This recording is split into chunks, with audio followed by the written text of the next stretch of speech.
우리 가족들에게 이렇게 인사하겠습니다. 당신의 모습을 보니 하나님의 숨결이 느껴집니다. 당신의 모습을 보니 하나님의 숨결이 느껴집니다. 네. 여러분, 오늘 우리가 창세기 2장 1절부터 7절까지의 말씀을 함께 읽었잖아요. 읽어보시니까 여러분이 뭔가 느낌이, 뭔가 내용에 대한 이해가 다가오십니까? 특별히 창세기 2장 1절부터 3절까지의 말씀은 그 내용상 창세기 1장과 너무나 논리적으로 잘 이어지는 말씀입니다. 무슨 이야기냐면 창세기 2장부터 2장 1절에서 3절까지의 말씀은 창세기 1장에 붙여서 읽어도 전혀 어색할 것이 없다는 그런 이야기예요. 왜 그렇습니까? 하나님이 이르시되 말씀으로 온 우주를 만물을 창조하신 창조 이야기가 이어지고 있기 때문에 그렇습니다. 하나님은 6일 동안 창조 사역을 마치시고 7일째가 되는 날 무엇을 선포하십니까? 안식을 선포하십니다. 그리고 여러분, 창세기 2장 1절부터 3절까지의 말씀은 어디에? 창세기 1장과 한 묶음으로 이해하셔도 무방하다는 말씀이에요.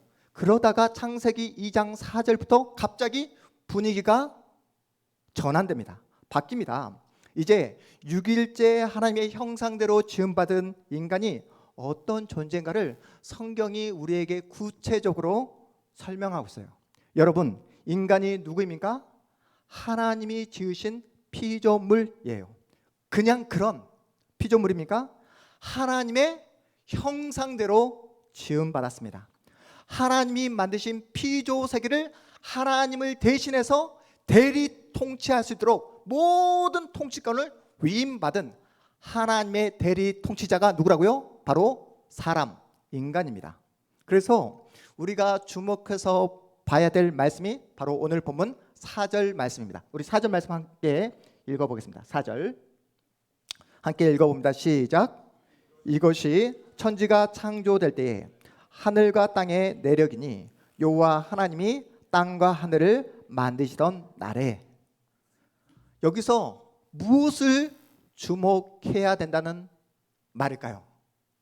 여러분, 4절 말씀에 딱 보니까 뭔가 분위기가 전환되는 게 느껴지십니까?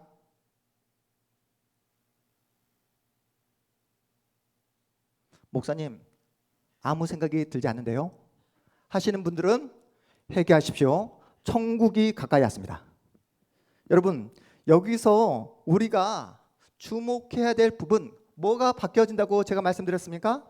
창세기 1장 그리고 창세기 2장 1절부터 3절까지의 그 말씀과 분위기가 완전히 전환되었다라고 말씀드렸잖아요. 특별히 뭐가 바뀌고 있습니까? 창세기 1장부터 하나님이 이르시되 하나님, 이렇게 하나님의 이름이 지금 달라지고 있다는 사실이 여러분 보이십니까? 지금까지 하나님이 이르시되 이렇게 되었던 하나님의 이름이 이제는 여호와 하나님으로 이름이 변화되고 있습니다. 또 한 가지 변화가 있죠.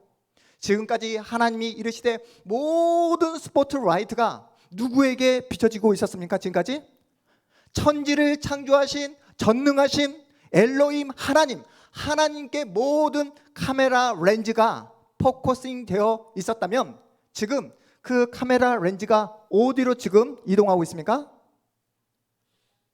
땅에 발을 딛고 살아가는 인간에게 스포트라이트가, 카메라 렌즈가 지금 이동되고 있음을 여러분이 발견하셔야 된다는 거예요. 지금 카메라 렌즈가 하늘에서 땅으로, 하나님에서 인간으로 지금 카메라가 이동되고 있습니다. 그래서 창세기 오늘 본문 2장 5절에서 7절까지의 말씀을 우리 다시 한번 읽어보도록 하겠습니다. 지금 땅으로 카메라가 이동되고 있는 그 모습입니다. 5절에서 7절까지 말씀 함께 읽어보겠습니다. 시작. 여호와 하나님이 땅에 비를 내리지 아니하셨고 땅을 갈 사람도 없었으므로 들에는 초목이 아직 없었고 밭에는 채소가 나지 아니하였으며 안개만 땅에서 올라와 온 지면을 적셨더라. 7절 여호와 하나님이 땅에 흙으로 사람을 지으시고 생기를 그 코에 불어 넣으시니 사람이 생명이 되니라. 아멘. 여러분, 이제 화면의 이동이 좀 느껴지십니까? 하나님에서 사람 인간으로, 하늘에서 땅으로 지금 카메라 렌즈가 이동하고 있는 모습이에요. 여러분, 하나님이 사람을 창조하기 전 아직 들에는 수풀이 없었고 밭에는 채소가 없었다. 그 이유가 뭐라고 성경에 쓰여져 있습니까? 하나님께서 하늘에서 비를 내리지 않았으므로. 더욱더 중요한 이유가 있었어요. 왜 채소와 왜 수풀이 나지 않았습니까? 땅을 경작할 누가 없었기 때문에, 사람이 없었기 때문에 채소가 나지 않았다라고 그렇게 이야기하고 있습니다. 이런 상황 속에서 하나님은 사람을 창조하십니다. 특별히 하나님은 사람을 무엇으로 지으십니까? 흙으로 사람을 지으셨어요. 인류의 첫사람이 누구죠? 아담. 아담의 이름의 뜻이 뭐였죠? 아담의 이름의 뜻이 아담, 히브리어입니다. 구약에 쓰여진 언어는 히브리어입니다. 히브리어. 아담의 뜻이 뭐죠? 아담. 다 아시는데 사람이란 뜻이에요. 사람. 아담, 사람이라는 뜻입니다. 그런데 더 깊숙이 들어가면 아담의 이름 속에 흙이라는 뜻이 들어가 있어요. 흙. 너희는 흙에서 났으니 흙으로 돌아가라. 그렇죠? 그런데 아담은 사람, 흙이라는 뜻도 가지고 있지만 더 깊숙이 들어가 보면 이 아담 속에 담겨져 있는 진정한 의미는 우리 눈에 보이지 않는 먼지라는 뜻을 가지고 있습니다. 아담의 뜻이 뭐라고요? 우리 눈에 보이지 않는 먼지. 인간의 본질, 인간의 특징이 뭐라고요? 여러분, 눈에도 보이지 않는 먼지와 같은 존재가 바로 인간 사람이다라고 우리의 인간의 정의를 성경에서 하고 있습니다. TV에 나오는 사람들, 카메라에 서니까 자신이 뭔가 된 줄 우쭐대고 자신을 뽐내지만 성경이 인간을 가리켜 어떤 존재다? 보잘것없고 눈에 보이지도 않는 연약한 먼지와 같은 존재가 바로 인간이다라고 성경이 우리에게 말씀하고 있어요. 그래서 하나님께서 후 한번 불어버리면 완전히 존재가 사라지고 말, 그런 보잘것없는 존재가 바로 인간이다라고 그렇게 말씀하고 있는 거예요. 이렇게 보잘것없고 이렇게 눈에 보이지 않는 먼지와 같은 그 존재에게 하나님께서 무엇을 불어 넣어 주십니까? 생기를 불어 넣어 주시자 하나님과 인격적인 교제를 할 수 있는 사람, 아담이 되는 거예요. 여러분, 여기까지 잘 따라오셨죠? 오늘 본문 창세기 2장 7절, 먼지였던 존재를 사람으로 창조하신 하나님을 정말로 엄청난 상상력을 통해서 그림으로 표현한 작가가 있습니다. 천지창조, 우리 고등학교 때 수업 시간에 배웠는데 천지창조를 그린 작가 이름이 누구였죠? 세승아? 미켈란젤로입니다. 그 그림, 천지창조 그림 한번 볼까요? 네, 이 그림이에요. 여러분, 고등학교 수업 시간에 여러분이 다 보고 배웠던 그림입니다. 미켈란젤로가 오늘 본문 창세기 2장 7절을 읽고 상상해서 자신의 그 모든 상상력을 동원해서 그린 그림이 천지창조 이 그림입니다. 수염이 가득한 이분이 누굴까요? 하나님이에요. 하나님께서 먼지였던 그 사람에게 생기를 불어 넣어 주심으로 아담을 만드시죠. 그 생기, 숨을 이렇게 손가락과 손가락이 닿는 모습으로 그렇게 상상해서 그림입니다. 이 그림의 이름이 천지창조예요. 힘없고 연약하고 보잘것없는 인간에게 하나님의 숨, 하나님의 생명이 전달되는 그러한 그림입니다. 하나님의 숨, 하나님의 생명이 전달되자 먼지였던 그런 존재가 어떻게 되었다? 사람, 아담이 되었다는 것입니다. 하나님은 생명의 숨을 동물에게 불어넣었다라는 그런 표현이 성경에 전혀 나오지 않아요. 오직 사람에게만 하나님의 숨을 불어넣었습니다. 이것이 바로 동물과 인간을 구별짓는 가장 중요한, 가장 결정적인 차이입니다. 여러분 이해가 되십니까? 동물과 인간의 가장 결정적인 차이가 뭐라고요? 하나님의 숨, 하나님의 생명이 인간에게만 전달되었다는 거예요. 이것을 다시 역으로 이야기하면 어떤 뜻일까요? 하나님의 숨, 하나님의 영이 전달되지 아니하면 겉모습은 사람일지언정 그 사람은 사람으로 역할을 하지 못한다는 거예요. 그래서 여러분 짐승과 같은 인간, 짐승보다 금수보다 못한 인간이라는 그러한 표현이 나오는 겁니다. 왜요? 하나님의 영, 하나님의 숨이 전달되지 아니하면 인간은 동물보다 못한 그러한 못난 어리석은 존재로 떨어질 수 있기 때문에 그렇습니다. 여러분 요즘에 핫한 FSD라는 그 말 들어보셨습니까? FSD. 우리 김충환 목사님이 선두에서 연구하시고 잘 알고 있는 분야인데 FSD. 풀 FSD 뭘까요? 풀 셀프 드라이빙.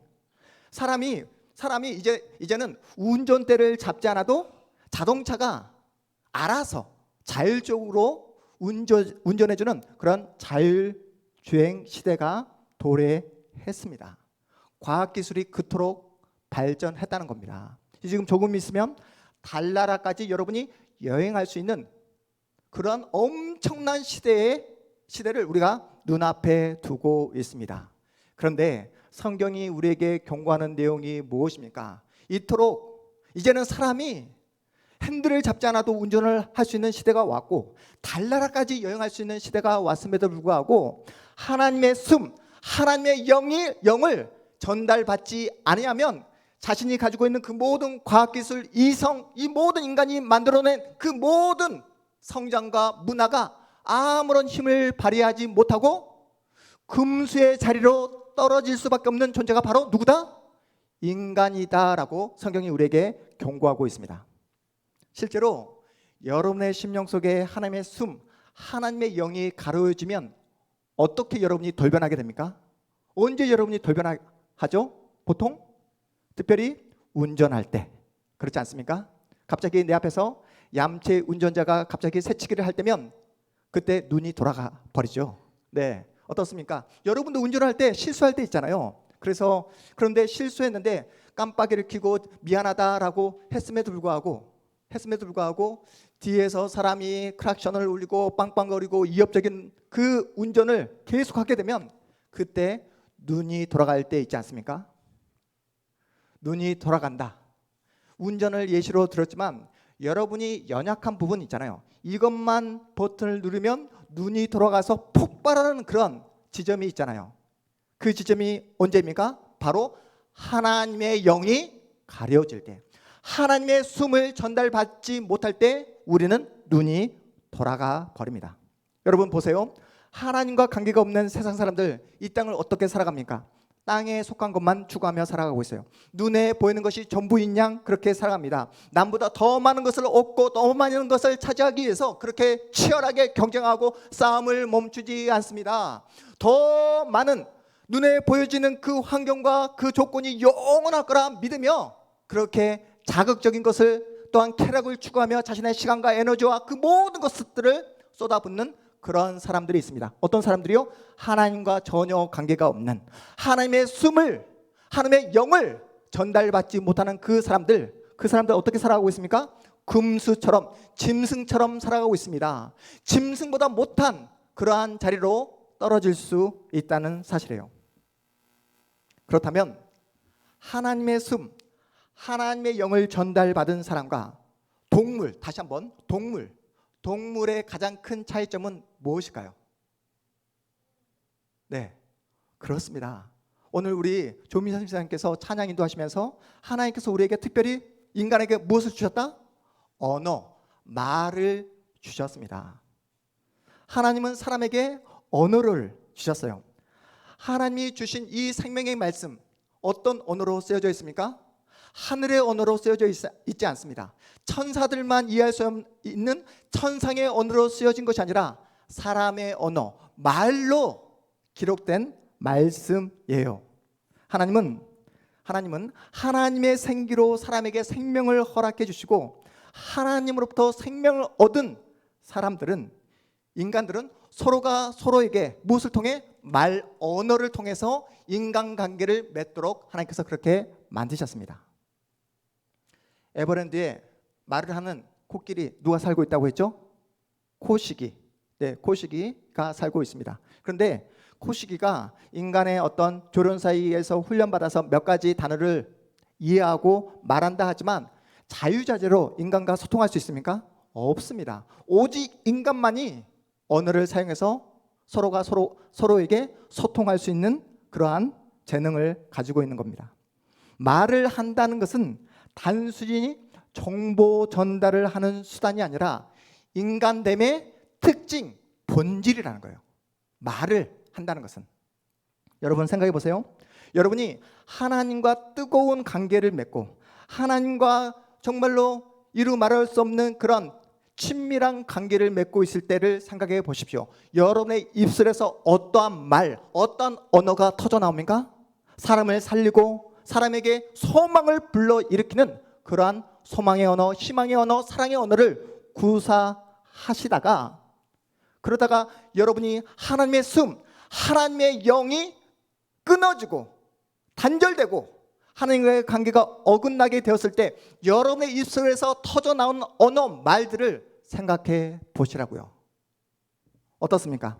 상대방을 헐뜯고 깎아내리고 어찌하든 상대방의 마음에 상처와 내상을 입혔을 때 언제입니까? 바로 하나님과의 관계가 어긋나 있을 때, 하나님의 영이 나에게 전달되지 않을 때 우리의 관계도 어긋날 수밖에 없다는 사실이에요. 인간은 하나님 안에 있을 때만 참된 말을 구사할 수 있습니다. 상대방을 깎아내리고 가시돋친 말을 한다는 것은 어떤 증거입니까? 하나님과 나와의 관계가 깨어져 있다는 증거입니다. 날마다 하나님의 숨, 하나님의 영을 공급받지 아니하면 우리는 살려내는 말, 살아있는 말을 할 수가 없습니다. 예수께서 이 땅에 오셔서 자신을 누구라고 소개하고 있죠? 자신을 내가 곧 길이요 진리요 생명이다 라고 자신을 소개합니다. 오늘 말씀으로 여러분이 치안해서 보자면 길이요 진리요 생명 되신 예수 그리스도 안에 거할 때만이 우리는 참된 말을, 참된 언어를 구사할 수 있다는 말씀입니다. 그래서 우리는 지금부터 말하기를 다시 배워야 한다는 거예요. 하나님으로부터 하나님께 부름을 받는 그날까지 우리는 말하기를 배워야 합니다. 목사님, 지금까지 말을 했는데 왜 다시 말을 배워야 합니까? 라고 반문하는 분도 계시겠지만, 오늘날 우리 한국 교육, 특별히 국어 교육 가운데 가장 문제점이 무엇인지 아십니까? 세승아, 가장 우리 한국 국어 교육의 가장 큰 문제점이 말하기 교육이 없다는 거예요. 모든 언어는 이 네 가지 교육을 합니다. 어떤 교육이요? 읽기, 쓰기, 듣기, 말하기. 이 네 가지 교육을 해요. 그런데 우리나라는 어릴 적부터 엄청난 양의 텍스트를 읽기를 시킵니다. 우리 아이들에게. 여러분 많이 읽어왔잖아요. 그렇지 않습니까? 그리고 그 읽은 내용에 대해서 얼마나 많이 이해하고 있는지, 숙지하고 있는지 쓰기, 그렇게 평가를 합니다. 그리고 학교에 가면 엄청난 양의 정보를 선생님부터 듣게 돼요. 그런데 말하기 교육은 부재하다는 거예요. 어떻게 말해야 될지, 무엇을 말해야 될지. 그래서 이 말하기를 통해서 우리 이 공동체가 더 나은 방향으로 나아가도록 해야 되는데, 대학생이 되어서도 가장 힘들어하는 그 숙제가 뭐냐면 팀으로 묶어서 팀 활동, 함께 말하고 함께 이해하고 이 부분을 한국 학생들이 가장 힘들어한다고 합니다. 그런데 서양에서는 어떤 교육부터 시킵니까? 말하기 교육부터 시킵니다. 서양 철학, 서양 교육의 가장 중요한 사람이 누구죠? 소크라테스, 테스 형이잖아요. 테스 형이 남긴 저작, 책이 있습니까? 없어요. 테스 형은 말만 하다가 죽어버렸습니다. 그렇죠? 근데 테스 형의 제자였던 누가? 플라톤이 소크라테스와의 대화라는 책을 집필하게 되었어요.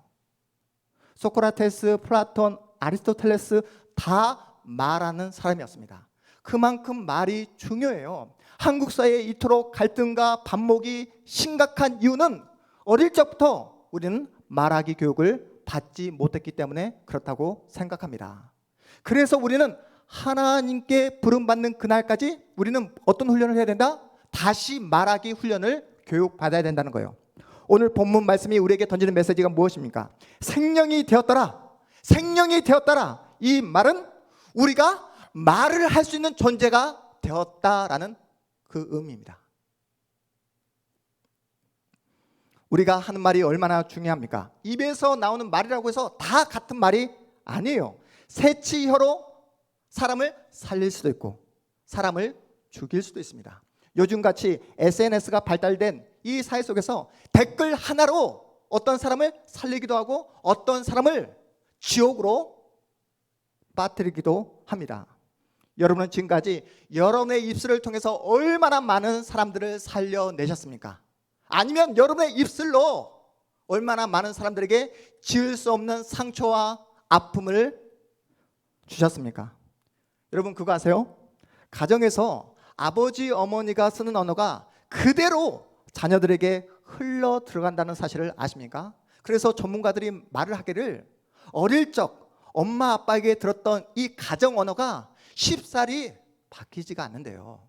그래서 결혼을 하는 배우자를 잘 만나기 위해서는 어떤 전문가가 이런 말을 하더라고요. 가서 엄마 아빠가 일상생활에서 가정에서 쓰는 그 언어들을 유심히 살펴보라고.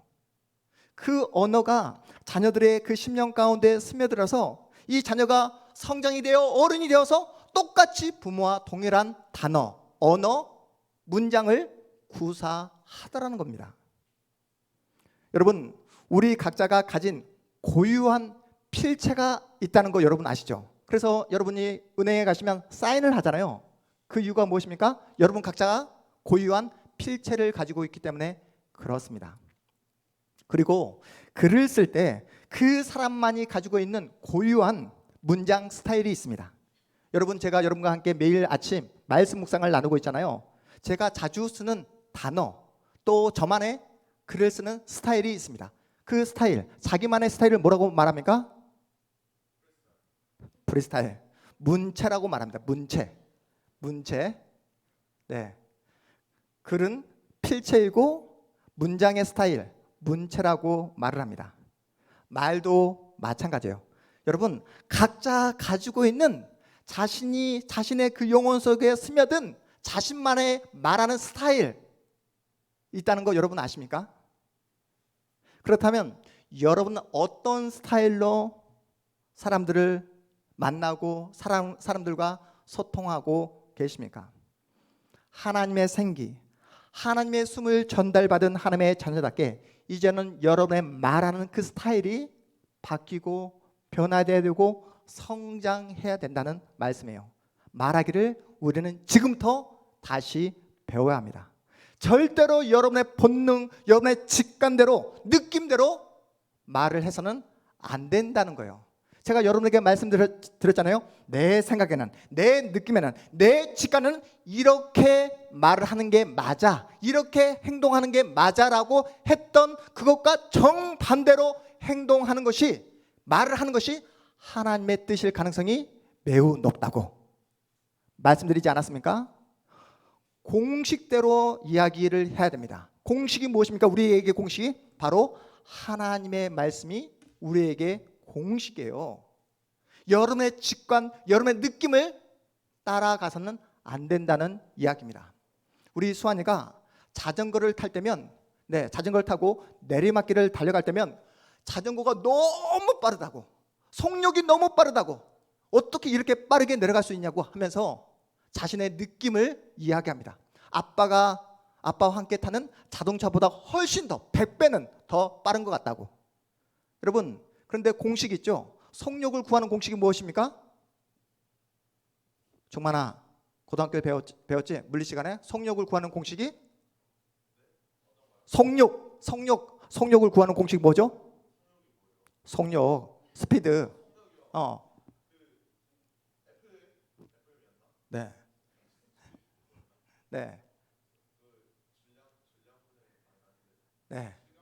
야, F는 MA. 그게 아니라, 그렇지. 속력을 구하는 공식이 뭐냐고. 여러분, 속력을 여러분의 느낌대로 이야기하면 안 됩니다. 그렇죠. 공식이잖아요. 시간분의 거리. 시간분의 거리가 속력이에요. 그런데 우리 수환이는 자신의 느낌대로 내리막길로 달리는 자전거가 더 빠르다고 느낄 뿐입니다.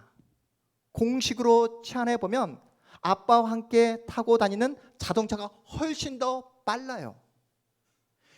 무슨 말이냐면 여러분의 직관 느낌대로 말을 해서는 안 된다는 것입니다.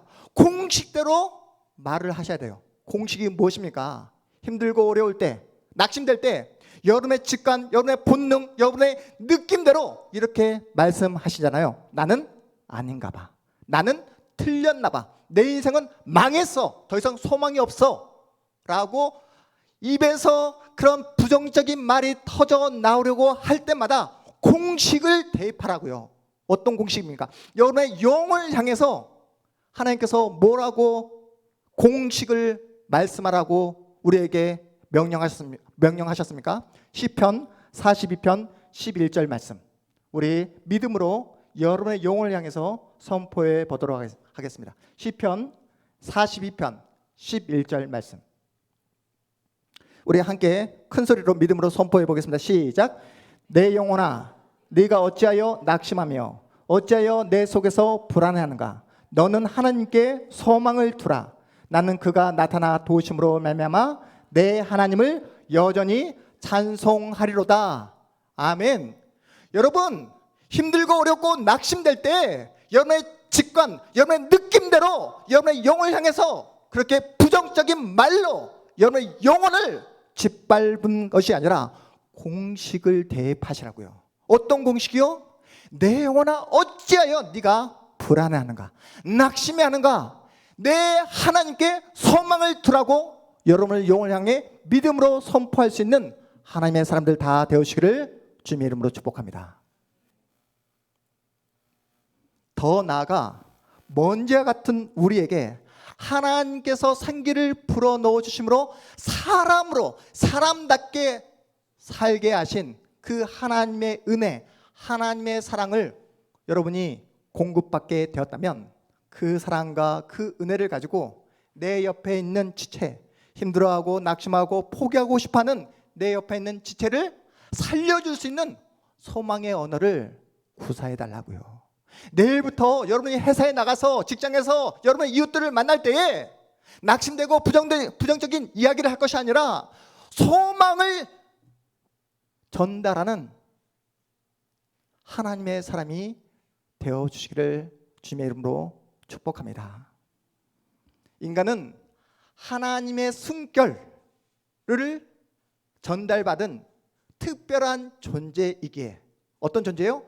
영혼을 가진 존재이기에 이 사람이 나에게 형식적으로 말뿐인지를 이미 다 캐치합니다. 여러분, 우리가 서로가 서로에게 말을 안 해서 그렇지 진짜 이 사람이 나에게 관심과 사랑이 있어서 하는 말인지, 그냥 영혼 없이 형식적으로 하는 말인지를 다 알 수 있습니다. 왜요? 우리는 하나님의 숨결로 지음받은 인간이기에.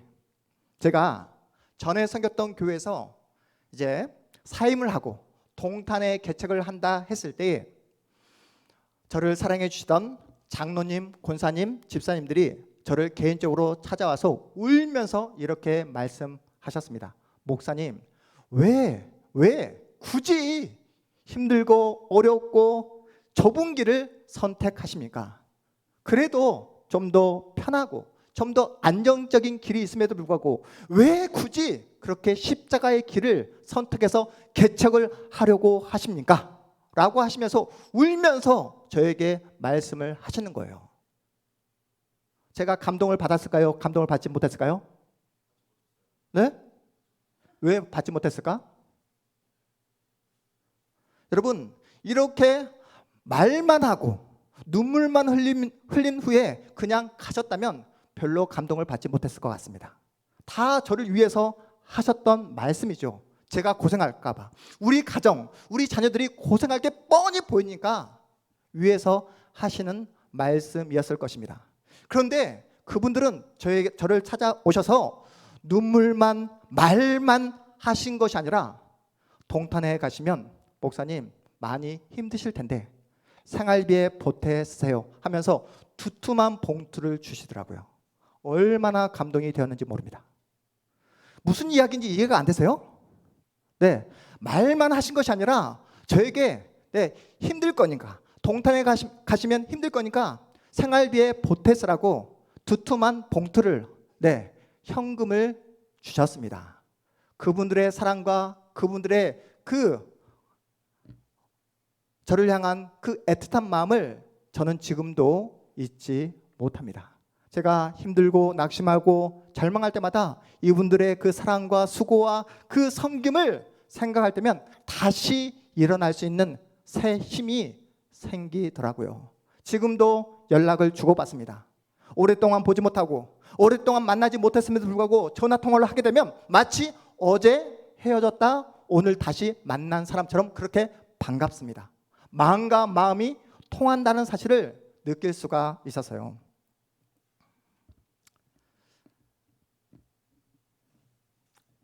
여러분, 우리 양옆에 앉아 계신 우리 성도님들 한번 사랑의 눈빛으로 한번 바라볼까요? 어떻습니까? 한 주간 동안 살아오면서 세상에서 정말로 냉정하고 냉혹한 눈빛을 받으며 살아오셨습니다. 그 마음을 가지고 주일날 주님 앞에 나왔어요. 그러면 우리가 서로를 바라볼 때 어떻게 바라보는 것이 마땅할까요? 따뜻한 눈빛으로, 정말로 사랑하는 눈빛으로 바라봐야 되지 않겠습집니까? 그러한 눈빛을 가지고 우리 양옆에 앉아 계신 우리 사랑하는 가족들에게 이렇게 축복하며 인사하도록 하겠습니다. 집사님, 권사님 걱정하지 마십시오. 제가 세 끼는 아니더라도 한 끼 정도는 제가 앞으로 책임져 보도록 하겠습니다. 이렇게 축복하며 인사하겠습니다. 시작.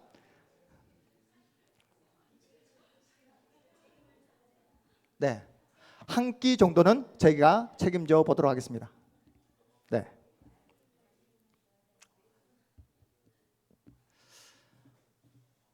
제가 계속해서 우리 유명 권사님과 차가랑 그 집사님과 지금 품상기 양육을 하고 있거든요. 이번에도 그 양육을 마치고 은혜 가운데 마치고 우리 권사님께서 그냥 헤어지면 너무나 서운하니까 점심을 대접해 주겠다고 점심을 사주시고, 점심을 먹고 나니까 그냥 헤어지면 또 서운하다고 커피숍에 가자고 맛있는 차까지 대접해 주셨습니다. 차를 마시면서 이제 우리 가람쌈이 이야기를 하는 거예요. 우리 서진이가 참 걱정이라고. 서진이가 학교가 끝나면 바로 집으로 오지 못하고 6시가 될 때까지 주변 학원들을 다 뺑뺑이를 돈다고 합니다. 뺑뺑이를 돈대요. 그래서 왜 그렇게 할 수밖에 없냐 했을 때 우리 최가람 사님이 내년에 복직을 해야 하기 때문에 집에 사람이 없잖아요. 그래서 6시가 될 때까지 우리 어린 서진이가 이 학원 저 학원을 뺑뺑이를 돌 수밖에 없다고 합니다. 그래서 서진이가 감기라도 걸릴 때면 집에 있을 때는 하루 이틀이면 감기가 낫는데 이렇게 뺑뺑이를 돌게 되면 한 달이 되도록 서진이의 감기가 낫지 않는다는 거예요. 그런데도 어떻게 하겠습니까? 지금 복직을 해야 되니까 어쩔 수 없이 서진이를 훈련시키기 위해서 지금 밖으로 서진이를 이렇게 6시까지 뺑뺑이를 돌린다는 이 이야기를 듣자마자 유명 권사님이 뭐라고 했는지 아십니까? 그렇게 밖으로 서진이를 내몰지 말고 급할 때는 자기에게 먼저 연락해 달라고, 내가 우리 집에서 서진이를 봐주겠다고 라는 그러한 이야기를 하시는데 저에게 얼마나 위로가 되었는지 모릅니다. 권사님 약속 지키십시오. 네. 저는 우리 동탄 한마음교회가 돈이 많든 적든 나이가 많든 적든 상관없이 예수의 이름으로 함께 어깨 동무할 수 있는 그러한 진실한 공동체로 세워지기를 주님의 이름으로 축복합니다. 여러분, 내 옆에 있는 그 지체에게 내가 먼저 관심을 갖고 내가 먼저 사랑한다고 말을 하고 말로 끝날 것이 아니라 내가 가진 시간, 에너지, 돈을 쏟아부어 그들의 필요를 채워준다면 어떻게 될까요? 어떻게 될까요? 바로 2026년도 우리의 표가 하나님 안에서 달성될 수 있다는 거예요. 설레하고 보고 싶어하고 만나고 싶어하고 매력적인 하나님의 사람으로 우리가 성장하고 변화될 수 있고 또한 우리가 하나님의 마음에 흡족함을 드릴 수 있는 하나님의 영광의 도구가 될 줄 믿으시기 바랍니다. 나 하나 건사하기 힘들고 우리 가정 하나 건사하기 힘들다, 이렇게 여러분의 자신을 너무나 작게만 생각하지 마시고 힘들고 어렵지만 내 옆에 있는 지체를 돌아볼 수 있는, 그들의 필요를 실질적으로 채워줄 수 있는 하나님의 사람으로 변화되고 말을 하고 실천함으로, 그래서 주님께서 진정 우리 동탄 한마음교회에 원하시는 진실한 공동체, 서로가 서로에게 선물이 되어주는 그런 공동체 한번 함께 만들어 가셨으면 좋겠습니다. 그러한 소망과 그러한 기대를 가지고 이번 한 주간도 믿음으로 승리하며 서로에게 소망을 이야기하는 복된 여러분의 행동, 말, 여러분의 하루하루 되시기를 주님의 이름으로 축복합니다. 우리 모두 다 자리에 일어나겠습니다.